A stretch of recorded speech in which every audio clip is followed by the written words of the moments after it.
Hi, I'm Mike Bush. I'm Paul New. And I'm Colleen Sterling. Welcome to Ask the A&Ps from AOPA.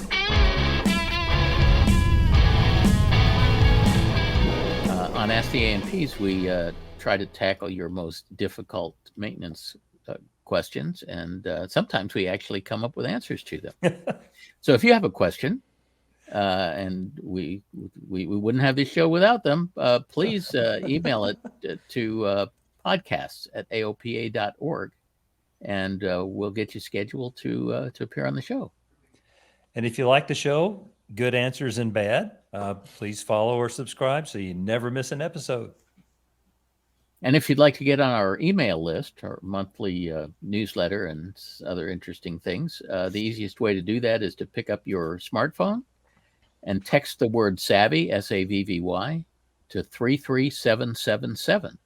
And a little email bot will ask you for your name and email address and put you on our list. That's text the word SAVVY, SAVVY, to 33777 to get on the list. So earlier this week, Mike and I just returned from the National Championship air races at Reno, Nevada. Unfortunately, it was the last one that they'll ever have there, close to 60 years in the running. But they are moving it to another venue, hopefully, in the next couple years. And it was a very eventful and exhausting week, but it was also successful because I was able to campaign my plane without any maintenance issues and came home with a trophy, which is always nice. Yeah, it was a nice trophy, too. Oh, wow.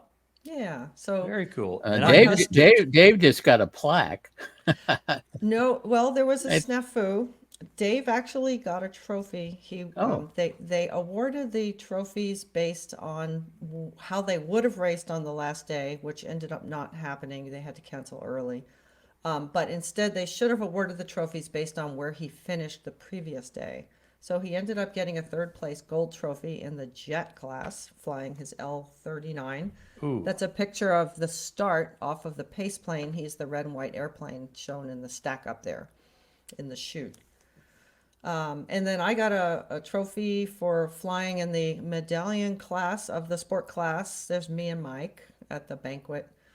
My airplane actually turned out being much slower than I expected for a number of reasons. I didn't come with my fangs out this year. We didn't turn the prop up or put a race prop on or something, and that was probably good for 10 miles per hour more than I ran. But it was my first year back, and I wanted to take it easy, not knowing it would be the last year at Reno, unfortunately. Yeah. Well, the the good news about your approach was that the airplane didn't break. The bad news was that you weren't as fast as you could have been.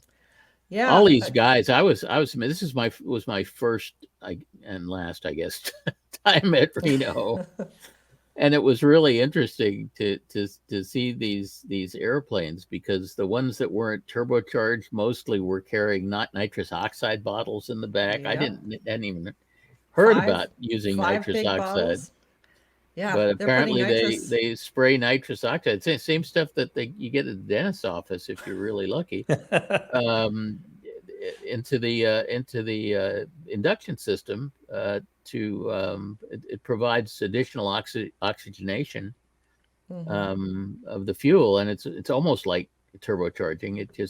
It just gets more fuel oxidized in a different way, and it's not really practical for normal people because the bottle only lasts about 5 minutes. Yeah, the most fun is to see people who are running nitrous during a race suddenly run out, and it's literally like there's a big rubber band pulling them back, and and the guy behind them has to, anticipate that and shoot past. Yeah, So the and then nitrous, go ahead, then, Mike. and then there are airplanes in the race. A lot of them are running Continental IO 550s, basically the 550N, which is the Cirrus engine, and some of them are turbo boosted up to 100 inches of manifold pressure. I wouldn't have even believed that the cylinder heads could stay on the barrels at 100 inches of manifold pressure, but Yeah, so the apparently they sport do. class had a very exciting year. The top two racers went 410 and 406 miles per hour, the Wow. fastest that we've ever run aircraft And unfortunately, we didn't get to see the two fastest aircraft duke it out in the final race because it was canceled because it's probably well known, there was a midair in the T6 class on Sunday. And so out of a deference to the families, they canceled the rest of the racing that day. It's very sad. But And that's it why was Dave didn't get to race in the race in gold the race. final race. Yeah, which we were really looking forward to. But Dave went the fastest he's ever gone in an L39. I think it was close to 450 miles an hour. And I've gone faster in the past, but I had fun. I had a lot of fun. And the last time that I was on the course, I'm going around the pylons, finishing my last lap, and I just sat back and took a big deep breath and thought, I get to do this, and I will never forget this course, and this experience. Yeah, It was amazing. So we had a really great time. it's going to be really hard to find another venue that's as good. I know that there were like 5 different airports that have submitted proposals, I think, Yeah. to the Reno Air Race Association, Yeah. which I guess they're going to have to change their name now. Yes, Um, they are. but you not only need a decent sized airport with multiple runways out away from population, but it needs to be close enough to population that there's Hotel rooms. a good airline airport, lots of hotel Right. rooms and restaurants, because it draws like 100,000 people. Yes, international attendance. And the other thing that's very difficult to replicate is the network of volunteers that they've built up over the years. There's generations of families that have manned pylons to be pylon judges or certain positions around the field. And I don't know how they would start over and start doing that. That's going to be very difficult. Yeah, The volunteers really make the show. So they're taking a year off to get their feet under them, and they're hoping to shoot for 2025. In the meantime, the sport class, which is the class that I ran in, people that build their own airplanes, are doing add-ons to air shows throughout the country, demonstrating air racing. We've already gotten our air racing certification, so we can race as an entity outside of the national championship air races. And we're talking about, buying pylons and setting up infrastructure and bringing air races to air shows near you. And Dave and I will be Cool. racing at Las Cruces in the end of October as a demonstration air race. yeah. So I'm going to be an air show As I pilot. said, this was the first time I've ever been to the races, and I personally think the sport class is to me the most attractive part of it, because it's not necessarily the people who can throw the most money at it. It's something that's reasonably achievable for anybody who wants to race in that class. And Well- the airplanes they're mostly Lancer Legacies and Glass Airs and stuff. Some Right. RVs, some hopped up RVs there, Yes. but they're beautiful airplanes. They really are just sleek, gorgeous airplanes. And I don't want to shortchange a couple of the other classes. The F1 class, the Formula Ones, are a lot of innovations going on there, and it is the entry into racing. I don't know as much about the F1s, but that definitely is a class that is more doable for future air races because it takes a smaller course because they're running shorter, smaller speeds, lower speeds. And then I'd like to toss out a hey, we missed you to our friends at the biplane class, another Yeah. class with a lot of innovation.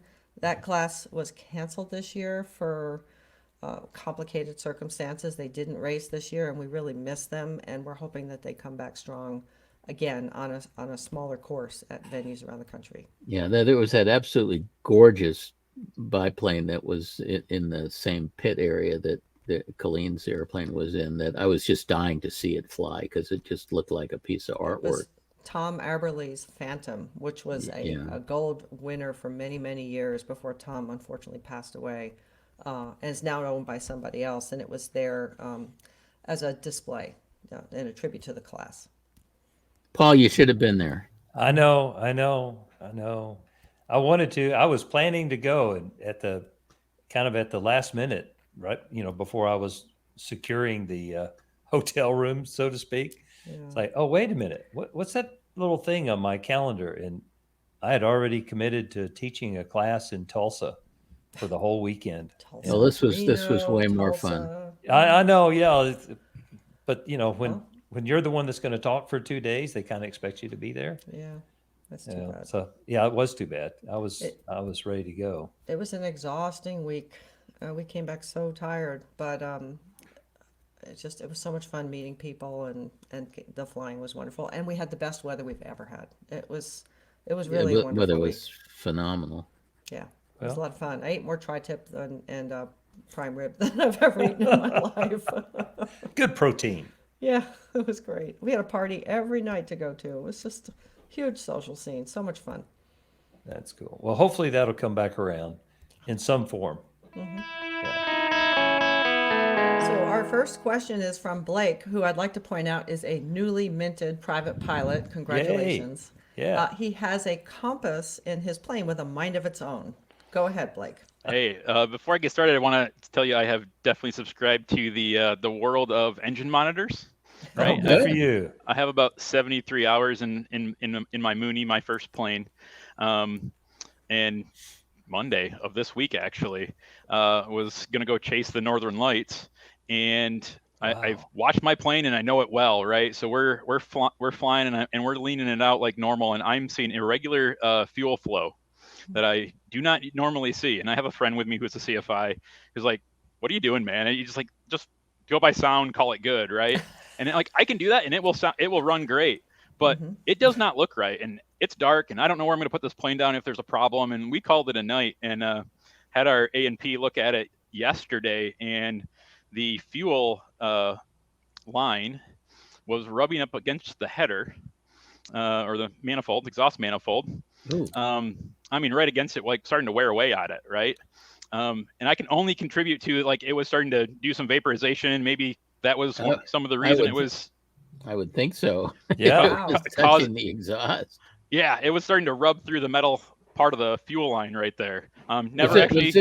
Was this a rigid fuel line or a flexible fuel line? That section is right where the fuel flow sensor is, and it's rigid. Okay. There's a little like interesting. 90-degree metal part that was rigid touching there, and I'm assuming that that's why I was seeing some weird fuel flow stuff going on. It's probably and an the fact that we IO turned it around and caught it 360, before it sprayed hot fuel on a exhaust manifold. And what kind of plane is this? It's a 1970 Mooney M20F. Oh, M20F. So is that an IO 360? It is. So the fuel transducer goes right past the left side of the engine. I Yep. can exactly imagine where it's going. Yeah. Yeah. Same on my Cardinal. Yeah, that's a great catch. Mine's all wrapped in protective stuff so that it doesn't Yeah, chafe Fire usually sleeve. you And the put fire heat. sleeve over it. I like to put fire sleeve and then aluminum tape over the fire sleeve. It's funny because we were, as we were troubleshooting why I had weird fuel flow, there is fire sleeve over the entire thing except for like this much of it right at the 90 at the part that was touching the exhaust.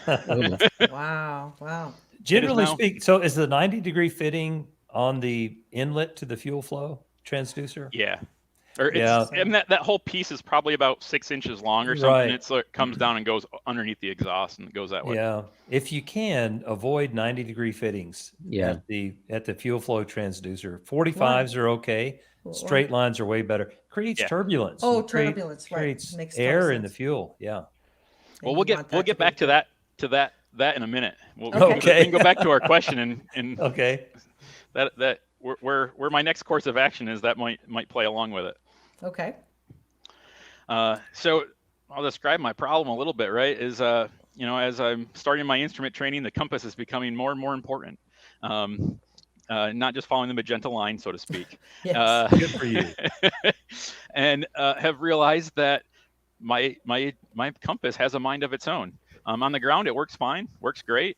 Everything like it, you can, taxi around in 360s, and it looks like it's absolutely perfect. But after you take off and get up in the air at power, it will basically lock into a heading that it says, and you can watch the compass needle just vibrate back and forth like this.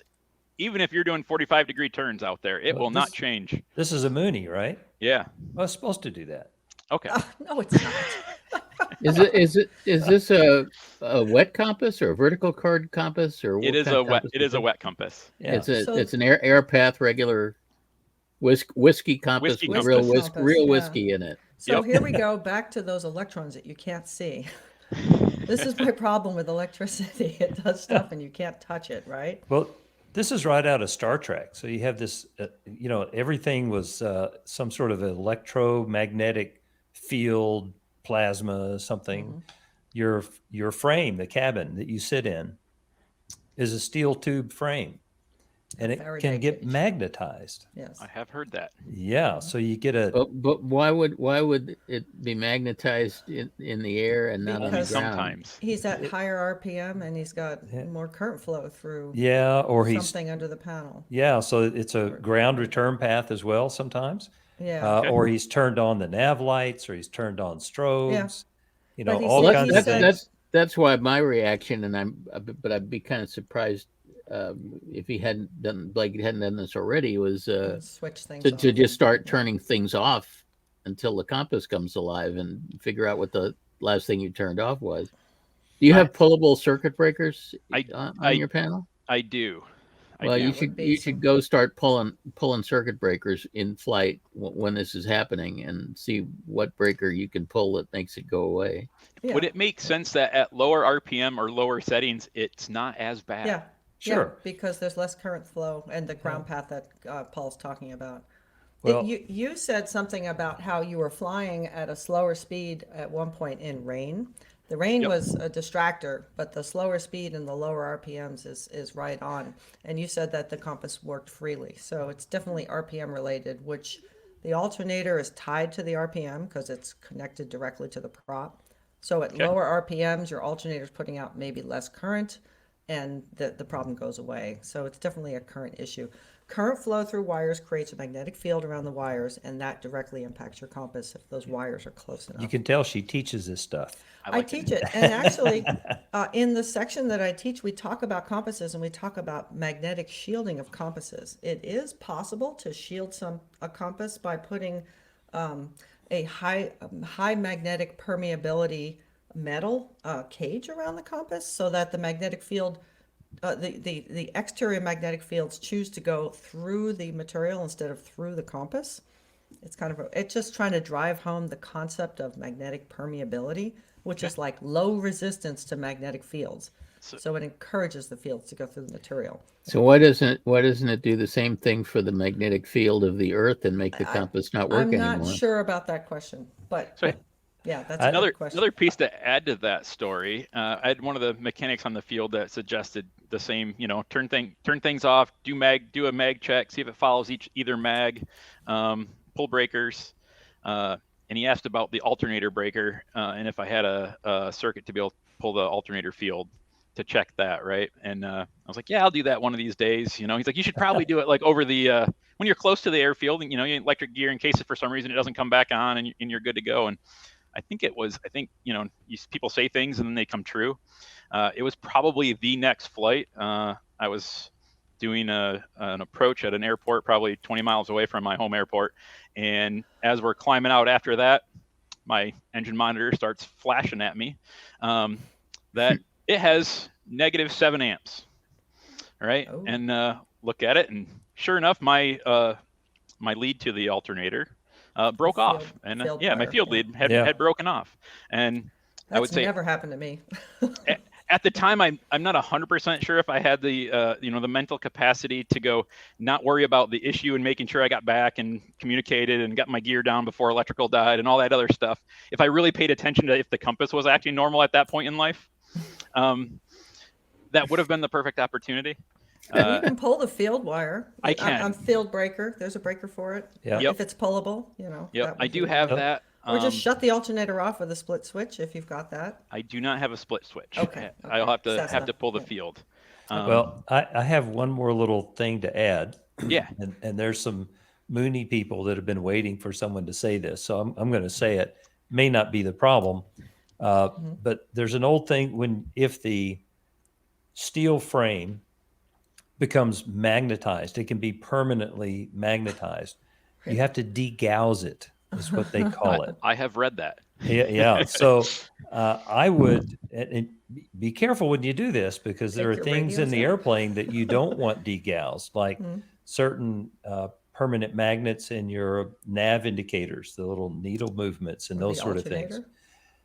Well, no, Or, that's too far away. So you're going to, and you'll read up on it. There's a way you take a degaussing. It's a coil. wand. You're going to Or- get yeah. this big coil, and you're going to move it all around inside the airplane, inside the cabin, Okay. and you're going to degauss or demagnetize the frame.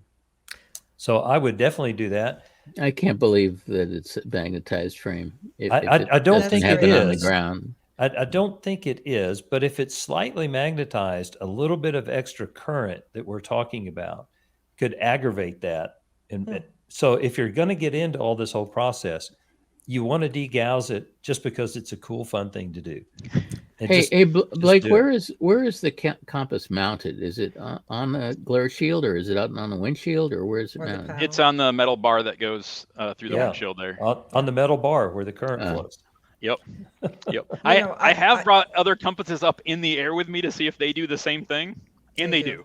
Yeah, so it's not just, I don't think it's classified, but they do degauss submarines before they send them out to sea. So I think that's okay to say over It's the a radio. big giant it's a coil big- that yeah, they have to go through. Because that signature Yeah. can be detected. I mean, magnetic signatures, a Yeah. big hunk of metal. Where do you go to talk about degaussing, right? As I've I've Degaussing. never heard of that for an airframe. Well, it's a Mooney thing, and it's actually in the service manual. Okay. Yeah, you go the same place that seals the tanks, right? It's a No, movie thing. go take a look in the service manual, and it'll Hey, explain degaussing. Or I talk had- on I movie had an- space. I had an interesting thought. Yeah. What if the if the engine ground strap wasn't installed properly? So there's ground loops. It's So that just not the properly grounded. return path for the alternator is going through something that it shouldn't go through. Like Mhm. I once had an airplane that developed a very stiff throttle control, Oh, yeah. and yeah. it turned out that the ground strap of the engine wasn't installed properly, so the return path for the alternator was through the Wow. throttle push-pull control, which was Man. glowing almost red hot during Yeah, flight. and welding itself And in no place. wonder it was stiff. When you say the ground, are you talking the thick The copper braided Yeah, one? Exactly. Okay. Yeah. So yesterday, while we were, looking at my fuel flow issue, I All right. decided to It's right actually there. look Yeah. at where that was. It's on the right side of the engine in my case, where the vent is for heat. Yeah, it usually bridges across goes one of the Engine board mount. mounts. It goes from the crankcase to the engine The mount bolt. tubing. Mine, it goes, so there's like aluminum sheet metal on the firewall there, where the heat comes in, is where one end of it is. Oh, go And- straight to the firewall. Okay. Yep. And then the other end of it is on the back side of the engine there. I'm gonna say I'm not an A&P. I don't know things that well, but it looks like probably the accessory side of the case. Uh-huh. Yeah. But it also looks like it's painted, and it's just stuck to a It painted doesn't bolt. look like it's painted green, does it? It does. Yeah. Oh. Well, Same chromated. Or a no. bluish aqua color. No, No? probably tarnished, because it's tin to copper, It's copper. and when it gets old, it starts corroding and it looks green. So yeah. Now I haven't seen it. It may be green paint for all I know. I But, don't. I know the copper color. It doesn't look like it's the cable's copper clean, right? And where it's going to the case is It's- a painted thing. Wait, it's this braided wire is copper colored. It's not like tin, not silver colored. Oh no, it's copper. Oh, they have a nice automotive braid on there then. Apparently. So yeah, That's good. and I mean it works, but the original would not have been that. It would have been tin to copper. But you can't look at those connections and say, "Oh, they look good." That's take kind of them apart, meaningless. Yeah, you have to take them apart. Okay. It's a You have problem to- with electrons. Well, that was my first thought after looking at it yesterday. Was it looks like somebody grounded it to a well painted new surface. Yeah, I Yeah. can't Yeah. do that. That Yeah. could be a problem. One thing that is you could do, although it's a little bit of a pain, is is to measure the voltage Right. between the firewall and the engine case Look for a with big the voltage drop. engine running and the alternator putting out some current. Mhm. There should be literally no voltage, measurable voltage drop. And that would be for the negative would be on like either the case or firewall to the it won't positive on the matter. alternator, or doesn't? You're not worried about the direction of current flow. You're looking at the difference of Yeah, potential. you don't want to have any current. Got it. Yeah. Does the Mooney have an electric gear Yes. actuator? The F So model does. when you put the gear down, you Doesn't might have see a one of big those voltage. nice big Johnson bars, huh? Those Yeah. were those never failed. We So had if the you- we had the F model that Mooney used to certify the electric gear and the Century 3 autopilot. So we had the first F model that originally had the Johnson bar, but they took it all out, and that was one of Dad's planes. He was a Mooney fanatic, not fanatic, fan, Mooney fan. I was just going to offer that Fan is an abbreviation for fanatic. if he Yes. does have a big voltage drop somewhere in his ground path return, when he activates the landing gear, he might see a big see a swing jump. in voltage. Yeah. And that would be an indication that you do have some kind of ground path issues. Yeah. Okay, and then I could do on the ground with, like when it's up on Yeah. jacks, right? On Yeah, Jack. but it's more fun to do it in the air, That's true. Absolutely. watch the- especially at night when the aurora. What is a if you have a possibility. voltage readout on your engine monitor, you'll Yeah. see that drop, because it's the inrush current of the gear motor starting causes a huge current flow, and if there's a big voltage or high resistance somewhere in your system, that would cause a big voltage drop. Oh, Yeah, so you know- you're saying just pay attention to the JPI voltage when I lower the gear? Yep. It used to. I had this problem, and it used to reset my JPI because it's very sensitive. and Well, I bet I You can go. notice how Colleen is throwing all these technical terms. It is like inrush current and magnetic permeability. I mean, Sorry, wow. this is the only thing I teach. We love it. This is awesome. Well, I mean, Paul's the I'm he's the taking electronics notes. expert. So for that info, I can probably go and I don't know if my JPI records voltage, but I can It probably does. go look to It my does. my Savvy does. Aviation reports and Yep. find when I put the gear You- down and what the voltage does. You might, except your JPI is only recording once per second, Yeah, Yeah. it might not catch it. and Yeah. spike may not show up. But keep in mind, all these imperfections that Colleen is talking about in the electrical system, it doesn't take a lot of current flow to create a magnetic field. Right. So, So it's, yeah. you may not see this big jump. If you do, it's like, well, you definitely have a problem. And I'm assuming that this is a problem that didn't just suddenly start. This is The compass has been there. I yeah. don't know how when I bought the plane and flew it home from Missouri, I don't know if that was the thing I was most excited about, right? It was my first plane and I had just gotten my license, right? Yeah. So But- things but- were but- happening. But you said that you tried it with just a little hand compass and it did the same thing. Yes. Yeah. Did So- did you try it in the back seat? Not really. No, that was actually my next thing was I got to find somebody that wants to crawl around, back in the luggage area and see if it works back there. While you're flying, yeah. Yeah. Because my theory is it's something that's physically pretty close to where the compass is mounted. Because Yeah. it's mounted. You Like know, I you- did try it, closer to me, a foot back from where the compass is, then it was still doing the same thing. You know, Yeah. your pre-buy should have caught that the compass card should have just had one number right in the. Funny thing, when I picked up the plane after the pre-buy, because I had the pre-buy done down in Missouri there, it had no compass card. It was missing. Well, and, there you go. now we know why the compass card was That's right. removed. Yeah. Yeah. Oh my god. And when you say Yeah. the voltage drop that I should see when I lower the gear, what amount of drop should I be seeing? Is it Several volts. I mean, it's a 12-volt Okay. system, so we're talking Yeah. like down below acceptable for avionics. I was seeing like down. Okay. But then again, it's exacerbated when your battery is weaker too, because the battery acts as a big buffer in your electrical system. So like a what's a actuator, like an accumulator in the electrical system. So the battery will kind of absorb some of the reverb of changes in voltage. So weak battery will exacerbate it. But yeah, I think the JPI, if it goes below 10 volts, it's just crying. Okay. Yep. Logs the best or the worst they show is 13.7 when I put the gear down. That's- Not Yeah. a problem. So it might not have caught it. It might have been very quick. or Yeah, it could have been real quick. But definitely, I would suggest in all this, check out your grounds, pull the breakers, find out if a particular system makes a problem go away. But I think you need to degauss your frame. Okay.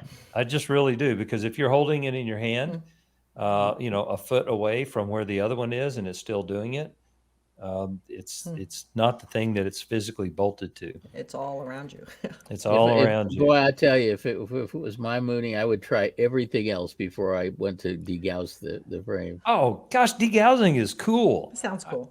Yeah, I understand the concept of it, and I know how to do Blake, it based on the manual. Here's what you need to do. You need to fly your airplane to Jackson, Tennessee, and let Paul degauss your airframe, because he is just itching to degauss a Mooney. I'm all for it, because everybody I talk to goes like, yeah, you might have to degauss it. No idea who does that or how to do it. You'll have to find somebody. You make an appointment at the shop. Paul's going to start winding the coil right now. right now. I can probably be there in 5 hours, Paul. Yeah, man. Go read. Do you have a copy of the maintenance manual, right? Yes. Yeah, absolutely. Go look in the maintenance manual. It tells you all about it. Oh, Gotcha. Where do you get the coil to do it though?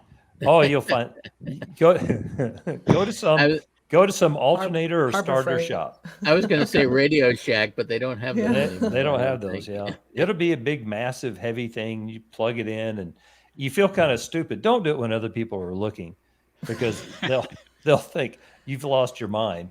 You literally just hold this thing in your hand. Yeah, you're doing that. You're just moving it around in the cabin, and it's creating this big field. It's powered by what? Just 115 volt alternating current or something? Yeah, you plug it into the wall. But seriously, there's some limitations. Be careful what you hold it close to in terms of instrumentation. So on that note, I mentioned, when we started, what might be my solution, we'll come back to it, conversation is my approach is probably super drastic, which is put in a whole new panel. And yeah. And, no, I think that's a it might perfect idea. They can put a magnetometer like in the tail or in a wing somewhere, and maybe the problem won't be there anymore. Well, that's. You still have to have a compass, though. You still have to have the wet compass. Do you? Yeah. I just that doesn't have it anymore. I just want to go on record and say that I don't believe that your airframe needs to be degaussed, because the problem doesn't happen on the ground. So.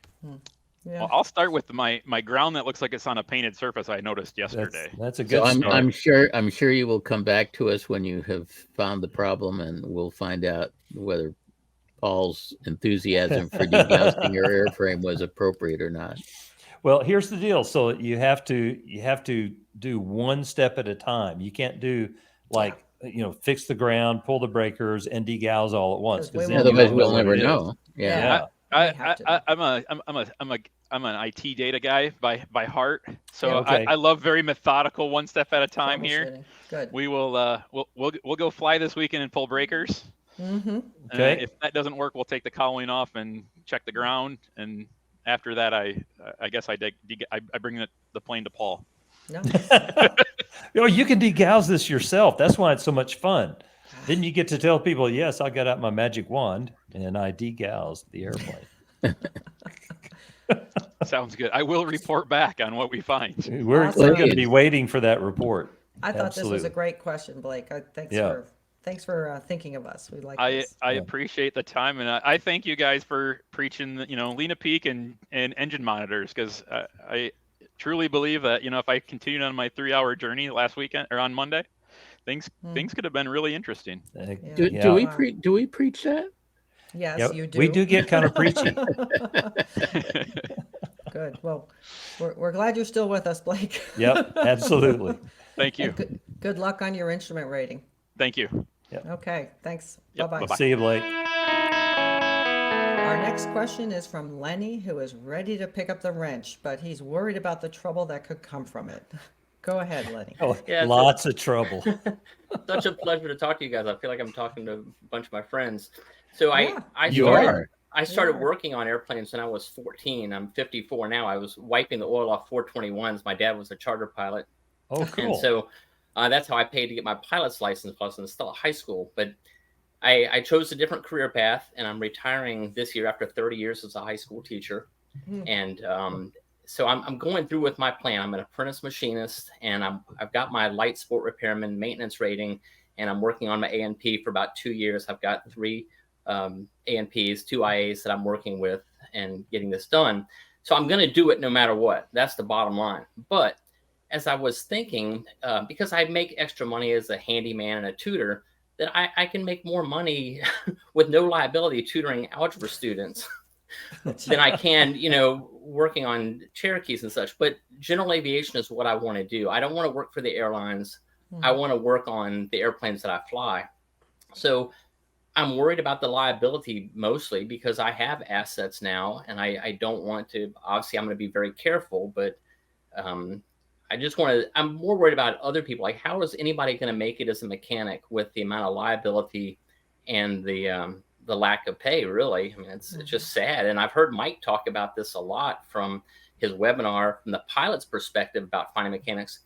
But what about people who want to become mechanics? What's the good path for us? It seems like a hard one. I'm doing it though. Good for you. That's wonderful. I teach a lot of mechanics in school, or budding mechanics, and they all want to go straight to the airlines because that's where the money is. And I just desperately say, there's a niche in GA that's fun, and you can own your own shop, and there's something that's not just the numbers, the money that you're going to make and the benefits. It's also about job satisfaction. But it's a real hard sell to the younger crowd, Yeah, I'm just right for it. I'm in the right spot. Yeah. Well, so you get it though. You understand that life is more about just making the money. Money's great, not discounting that, but at some point you have to enjoy what's happening. And like, I enjoy doing this podcast. I enjoy teaching classes. I enjoy instructing guys out in the shop. I enjoy troubleshooting. I had the opportunity to go in with FedEx in their avionics department about, I guess it's 35 or 40 years ago. And the first thing that occurred to me once I saw the place was, I'll be sitting at a bench working on transponders for 6 months. And then they'll move me all the way up to, Lorentz or inertia nav or something, whatever it was. And I thought that just sounded so boring. I couldn't stand it. Just couldn't stand it. So GA is filled with troubleshooting. You get to figure it out. There's a lot of things that you're going to do on Pipers and Cessnas and all that there's no instructions for. So you get to actually be a mechanic. You get to figure it out. You get to do it the right way. And yes, there's liability issues. There are pay issues, depending on where you go. We are working really hard to get our pay up and figure out how to make that happen, which means everybody has to be efficient in the shop so that we're not giving away a lot of time, which we do. That's just kind of the way it works.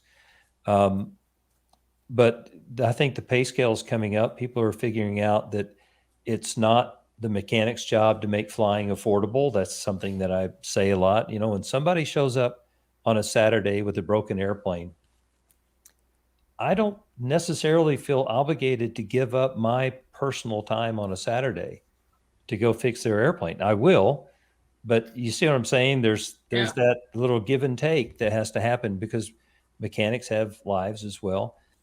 You are not ever going to totally protect yourself from a lawsuit.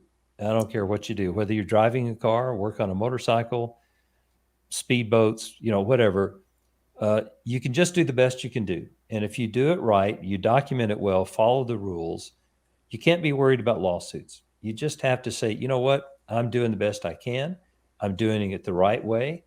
And if a lawsuit comes along, it just does. Don't worry about it. You can't live your life in that fear.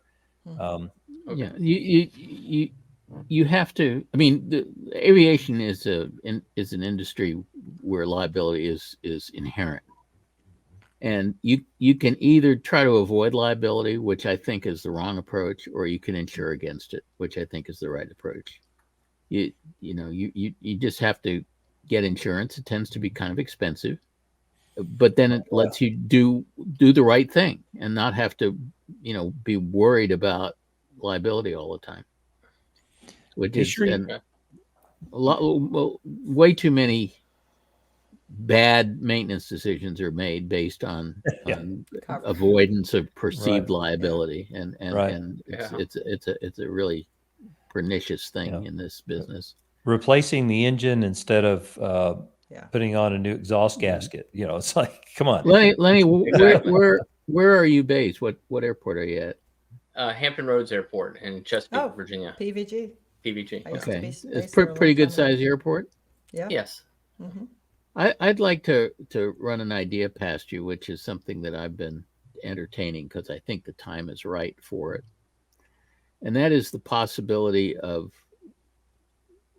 getting together a group of aircraft owners and forming a maintenance club where instead of running a traditional shop, you would contract with this group of aircraft owners take care of their aircraft on a fixed monthly basis.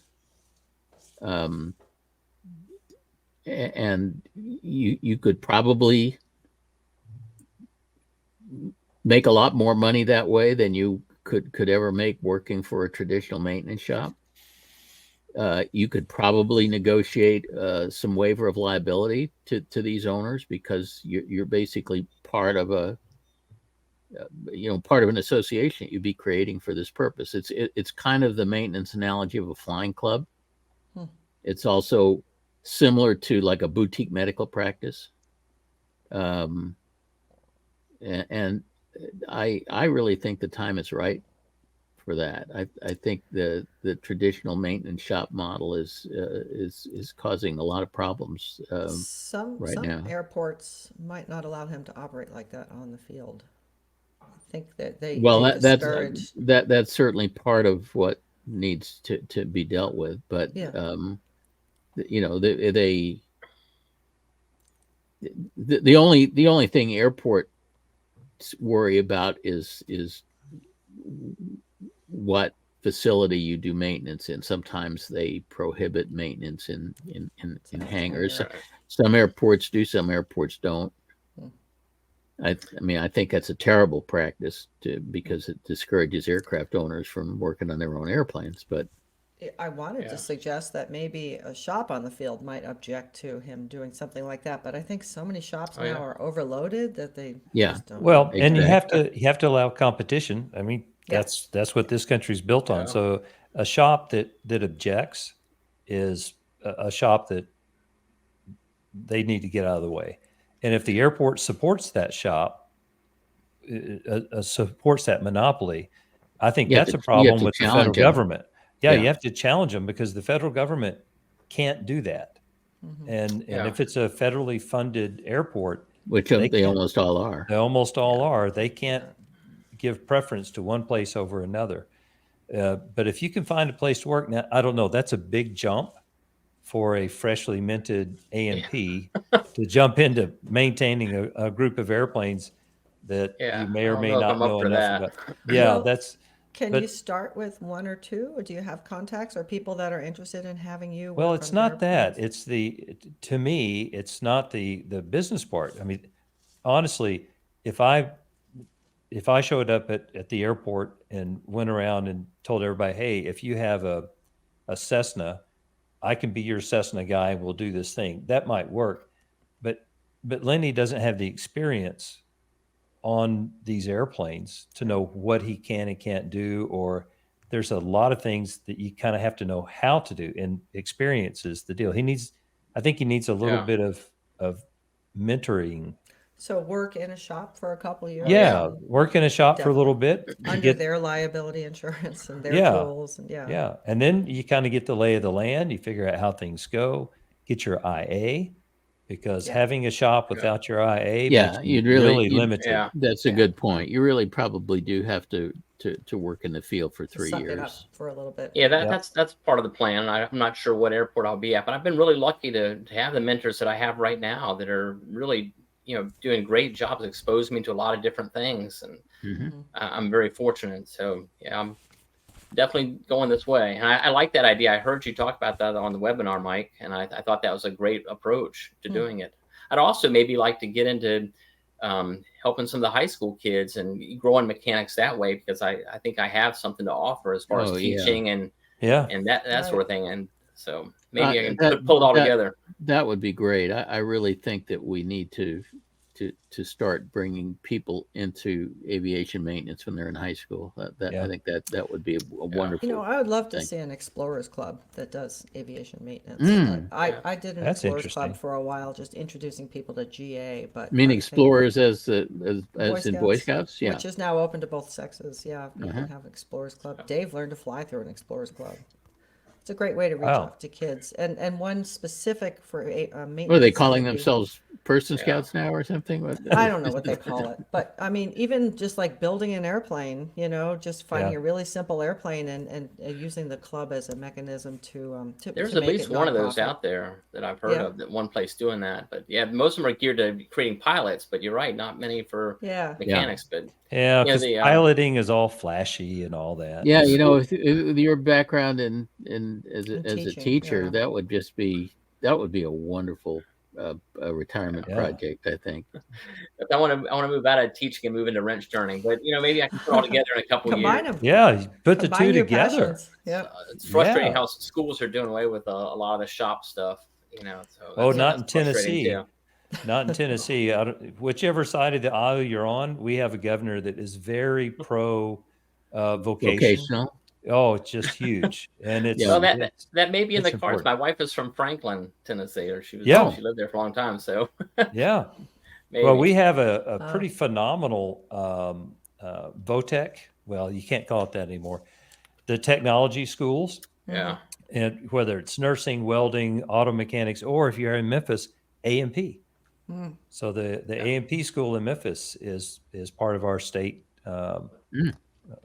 Schools, and it's pretty amazing. So that's awesome. we're very blessed in that sense. I would like to see it even expanded. Not everybody needs to go to college. We got to have plumbers. We got to have electricians and A&Ps. That's my story. I tell them all every day. I'm saying that. Well, you are the perfect person to be in that spot. Yeah, you'd be a great. I feel like I have a lot to offer, and I really want to do this and make it work. And so I think I can do it. I'm sure hopefully I'll be calling you in a couple of years with a great airplane question instead of a career question. Well, call us with help doing whatever it is you're going to do with the schools and stuff. That would, I don't know what we would do, but you always want to be a part of something that sounds exciting. And if it gets more A&Ps out there in the GA world, I like to be a part of it. Yep. Awesome. Thank you very much. I really appreciate you guys. Well, we hope you stick with it, Lenny. I love GA maintenance, and me too.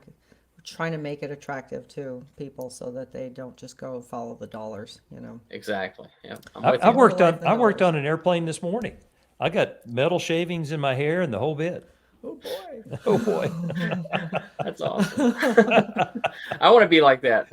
Yeah, there you go. All right. Take care. All right. Good luck. Thanks, Lenny. Thank you, Lenny. Our next question is from Andres, who might be making Lena Peak a little more complicated than it needs to be. Good to have you on the show. Thanks, Paul. Hi, Colleen, Paul, Mike. Pleasure to be on the show. I'm a religious listener every time an episode drops, so I'm glad to be here. Good. We're glad you're here. Yeah. So here's the setup. I fly a 2006 G36 Bonanza. We fly it pretty religiously lean of peak. We've read all the Pelican's Perch and Savvy analysis blog posts and Mike's engine book and the works, and we're converts. However, if you're gonna fly Lena Peak, you have to do it religiously. That's the only way to do it. And very much so. And we believe it's worked well. Like the engine, every annual it comes out pretty clean. Our mechanic originally, who's a wonderful mechanic, was less of a convert, but as he's seen the engine over the past 600 or so hours, I think he's coming around to the fact that this appears to work. Good.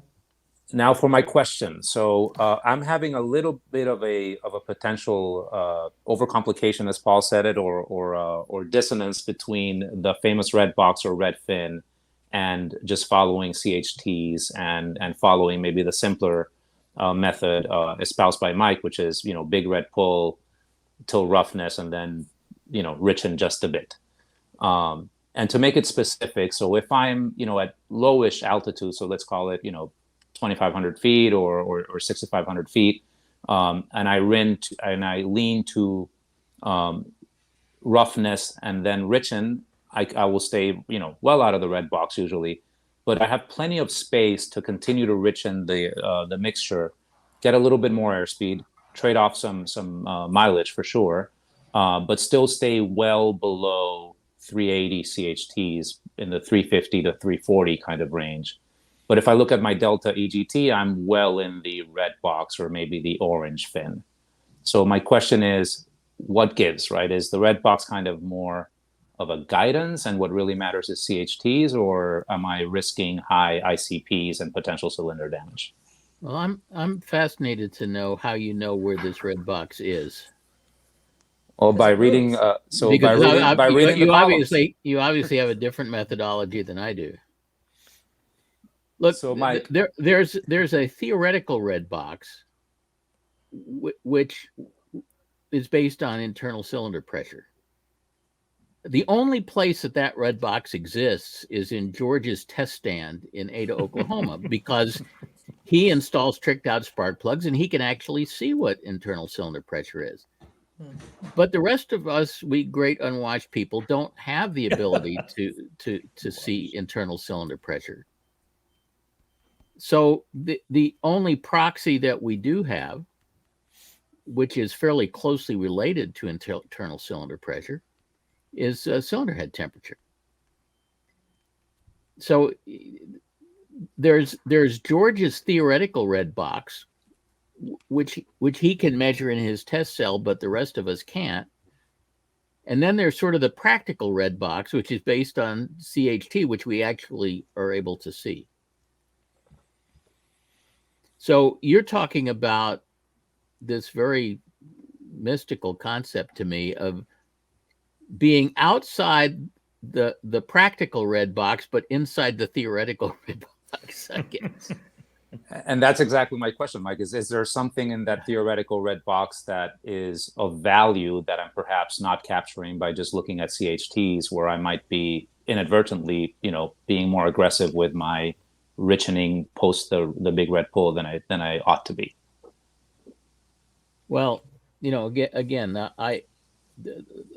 the way I operate is on the basis of cylinder head temperature.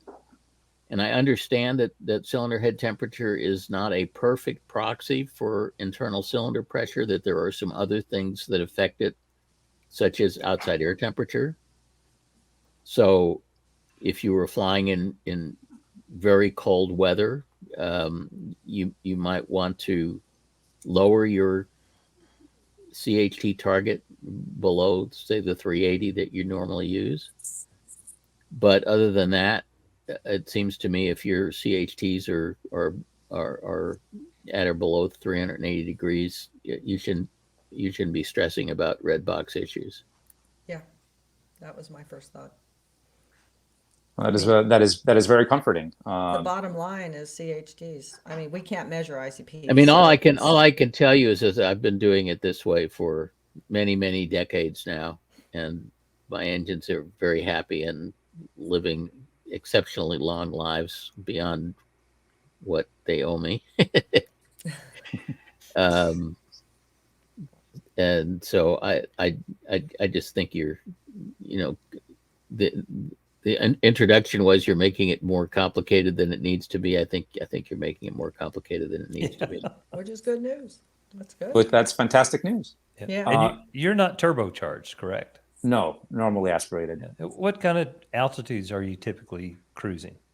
So, flatlander from Florida. So usually for short trips, I'm doing, 4,000 to 6,000 VFR. So 4,500 to 6,500. If I'm flying to the Bahamas, I'll try to be higher just to have a little bit more, sky under me. Are you flying at wide open throttle? Wide open throttle, lean of peak. Yep. I only touch the manifold on descent if needed. And what RPM? Depending, I'll usually do 2,400, which seems to have a nice kind of noise signature trade-off. And I like the way the plane sounds and vibrates at that speed. but I'll do a little bit more, a little bit less, depending on the situation. So 2,300 to 2,500. That's how I fly my IO 550. It's wide open throttle.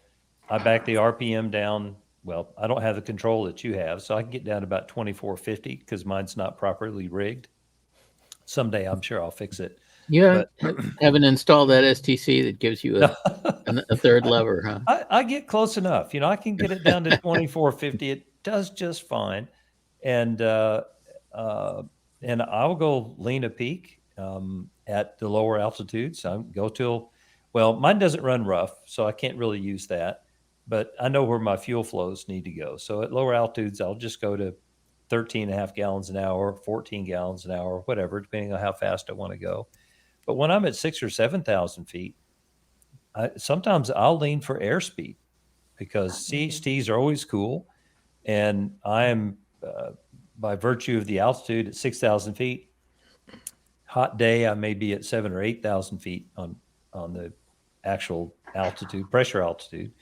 And so I'll maybe lean to peak or 10 degrees rich at peak or, wherever it makes the airplane go the fastest. Works out really good. That sounds very consistent with how I've been flying. So yeah. that is, and Mike, you made a comment about perhaps adjusting it for cold temperatures, which is vanishingly rare where I usually fly. Yeah, but you probably never fly below ISA. But I we do try to take yearly safaris off into the rest of the country. I've been to Colorado a couple of times, so we have dallied in colder temperatures. Is there a rule of thumb to how to adjust kind of the 380 target down in colder temperatures? I don't really have a rule of thumb. It seems so rare that we operate at temperatures below ISA.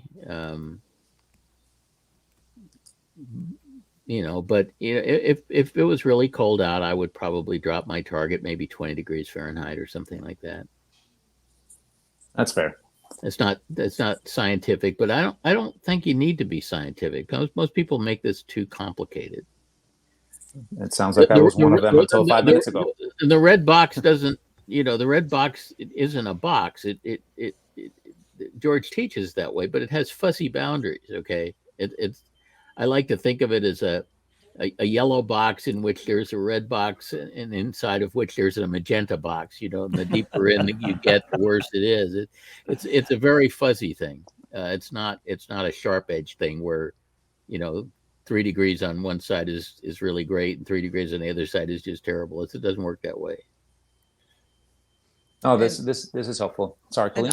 And my leaning, I'm not very precise. I just try to get on the lean side, and then I just lean to what the engine sounds good at. Like Paul said, the RPM and the fuel flow. So sometimes I'm very close to peak just because it's operating best there. I can hear it missing if I get too lean. So it varies with the altitude and the temperature and what settings I have on the engine. So I use the butt method to lean. Works for me. Can we say TLAR but substitute butt? I don't think that. No, it doesn't sound good. It doesn't sound right. That's a good one. We all agree. I think that you're overthinking it. You're definitely a pilot. You're definitely a pilot. You're definitely a pilot, and Yeah. and when I do classes like for the Cirrus groups and the Columbia groups, we have the fin, as Mike was saying. It's different colors, but in ours the fin it's all red, but it's like shades of red, and the closer you get to the middle of the fin, the more intense the red is, and out on the edges it's more of a light pink sort of thing. And so many people want it to be complicated that in their minds they overthink it, which sometimes, like in a podcast, overthinking is great.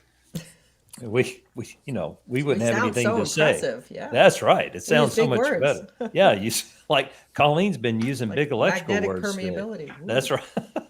How many syllables is that? Not too many for Tennessee. So, yeah. But what? Wait. Almost got that past him. Oh, I was listening. I was listening. Three Yeah. cylinders is, I mean, 3 syllables is the maximum. Boy, that was a Freudian slip, wasn't it? 3 Yeah. syllables is the maximum permitted in Tennessee. Yeah. Otherwise, you have to split it. You have to hyphenate it. Have to hyphenate it. Well, red is 2 or 3 syllables if you say it right. Yeah, but leaning, once you've done it in the airplane, all the theory stuff is great, but the actual function of leaning is just as simple as what you've been doing. Boom, you pull it back there, and if you don't get it exactly spot on, nothing horrible is going to happen. You remember, it's 1950s technology engine, and we're applying a lot of new data to make it more precise. And I don't know. I think you know what somebody ought to do. We need a new instrument in our cockpit. It's a happiness gauge. Yeah. How happy is the engine? And we just want to manipulate the controls to make sure that the engine is happy. Like a fun meter. Oh, Yeah, Just yeah. a fun meter. Yeah. Well, the engine sounds pretty happy and looks pretty happy on inspection. So Yeah. Don't change what you're doing. Well, you're doing good. Do more of it. Yeah, But keep you know, change what you're doing in the sense that you should stop stressing about it. Yeah. Yeah. Don't change the physical things you're Yeah. doing. Do the same thing. Just don't think about it as much. Exactly. sounds fantastic. Fly it like you're a teenager. There you go. It's like, just don't think about it. Just do it. Look, Ma, no hands. Well, good question. Yeah, This was good very question. helpful. Yeah. And it was a pleasure meeting you all. Thank you Yes, so much for taking the You time. as well. Thanks for coming on the show. Thanks, for guys. joining us. Our next question is from James, who's trying to jailbreak his Rotax. This is I can tell this is not going to go well for me with Rotax. But, go ahead, James. Glad to have you on the show. Thanks. My written question is more thorough than my audio explanation, but to recap, I have a experimental light sport with a 912 IS.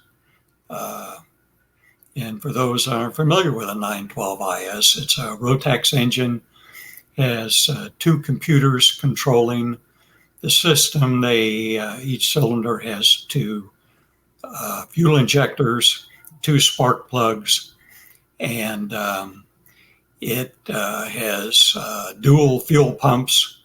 It requires about 40-ish PSI in the fuel rails to operate.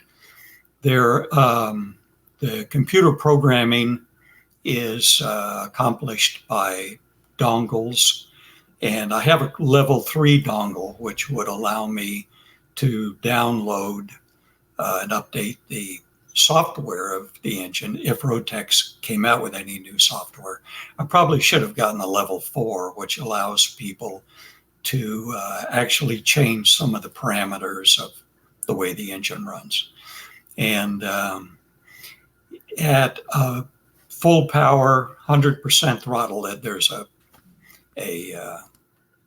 potentiometer on the throttle, so you know what the percent range is. At between 97 and 100%, it goes into the, for lack of a better term, maybe the performance mode, and it pumps about a little over 6 gallons an hour through the engine.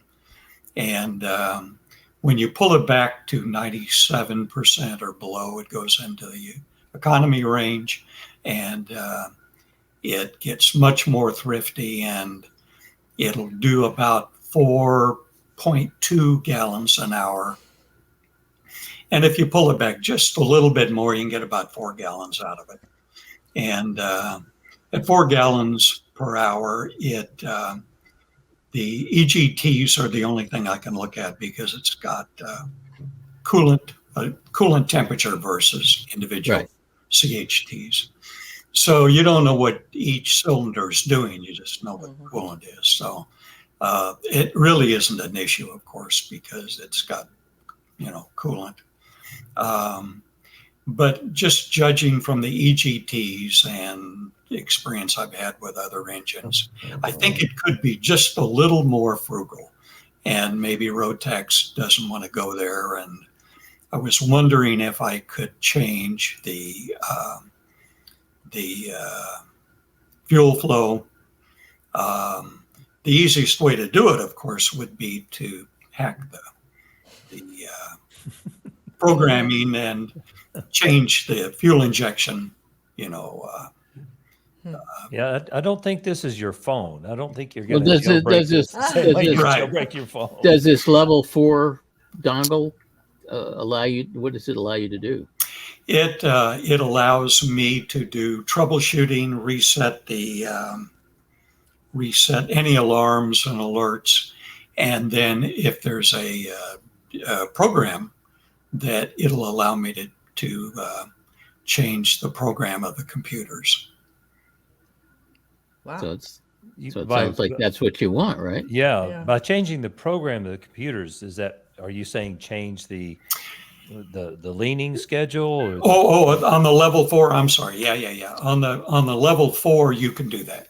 Exactly. Well, that's sounds like that's what you need. That sounds like the smart It way to do it. is, but I already have a level 3, and they're about 900-ish. So level 4 is get rid of the one I have. They're about the same. I should have probably bought a level 4.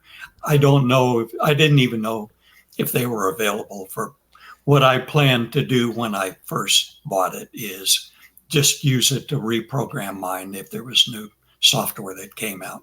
And there hasn't been. Can you sell your level 3 and buy a level 4? I think I probably could. Yeah. Yeah. So I have to ask, because I really don't know much about Rotax. They seem like really excellent engines. But you say it has 2 fuel injectors. And where do they inject? Are they injecting above the intake valve like a traditional aircraft engine? Yes. Okay. Yeah, but they're it's electronic fuel Like on a injection. car. Yeah. Exactly. So it's not pressure modulated; it's pulse Right. width modulated. Pulse width. Right. Yeah. Right. That makes perfect sense. So you could either change the pressure or you could change the pulse width. Yeah, you to- probably can't to change change the the- pressure. The pressure is probably Yeah. regulated. It does at the end of the fuel rail. It goes in one side of the fuel rail and then over to the other, and then back out to the fuel tanks, any excess fuel. And there's a pressure regulator as it exits the fuel rails.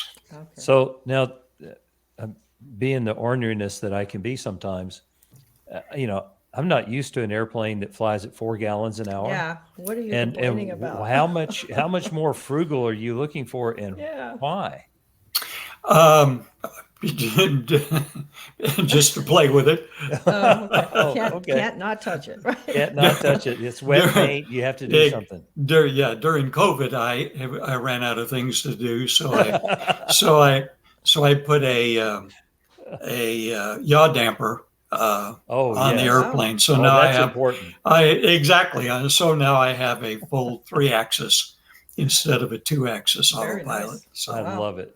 I love it. I love also that you understand 3-axis autopilot doesn't mean that it has heading, altitude, and nav mode. Nav is not an axis.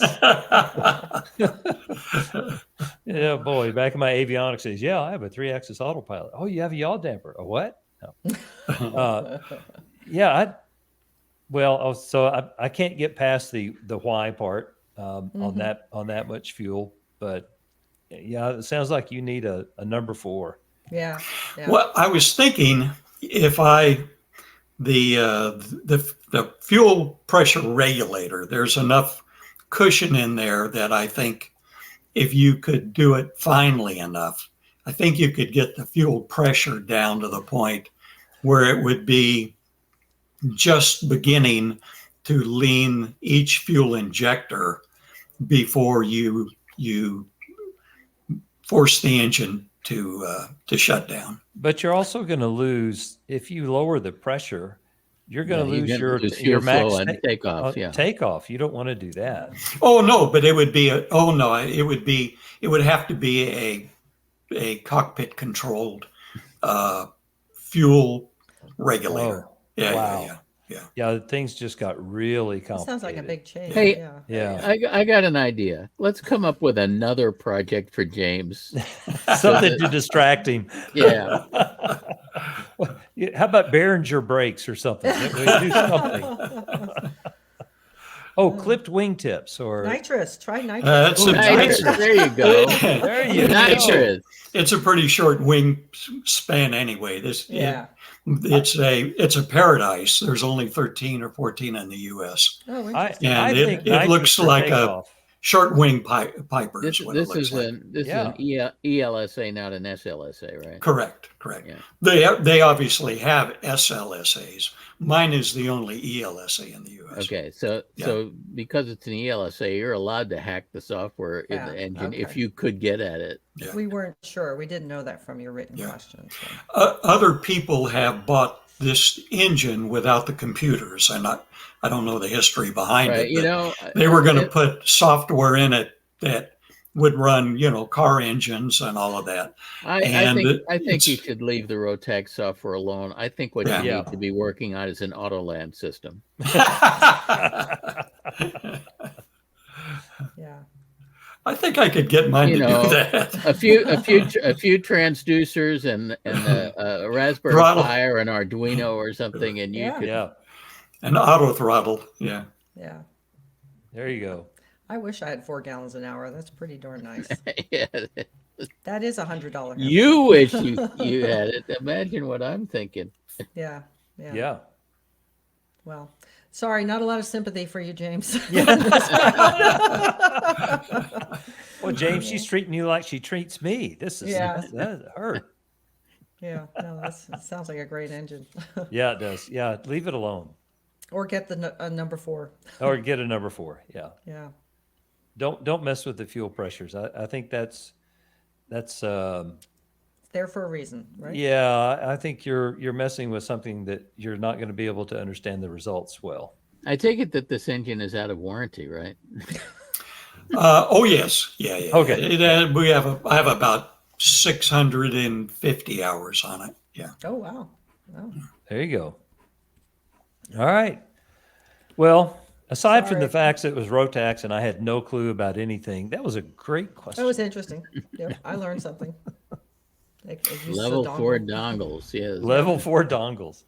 Never thought I'd be saying that about airplanes. I wonder if there's a level 5. Ooh, Imagine what you could do with a level 5. James is my. already on the edge. Don't be tempting him. James, thanks for the call. That All was right. a lot of fun. Thanks for your help. All right. Thank you. All right. Yeah, such as it was. Yeah. So long. Bye. That's a wrap on another podcast. I'm sure we got some things right and probably got some things wrong. So you need to let us know. Not me this time. Please keep sending us your questions and try to stump us. Your comments and questions can be sent to podcasts@aopa.org. See ya. Bye, everybody.